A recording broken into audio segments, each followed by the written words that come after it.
Hi friends, first అయితే reel చూడండి, తర్వాత దీనికి వచ్చిన ఫన్నీ కామెంట్స్ చదువుదాం. रुको जरा सबर करो. అమ్మా తల్లి, ఎగిరిపోయేలా ఉన్నావు, ఇంట్లోకి వెళ్ళు.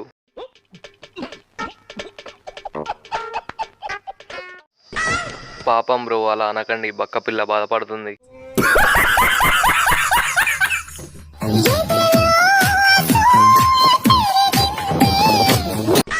చూసుకొని మేడం, గాలి వేస్తే లేచిపోతావు. ఓ గాలి దేవుడా, ఎక్కడ ఉన్నావు, కనకరించాలి.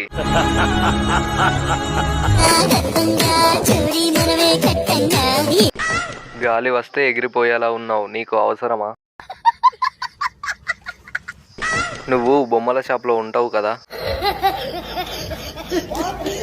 ఐడియా అయితే ఇదే మామ. సబ్స్క్రైబ్ చేయొచ్చు కదా ఫ్రెండ్స్.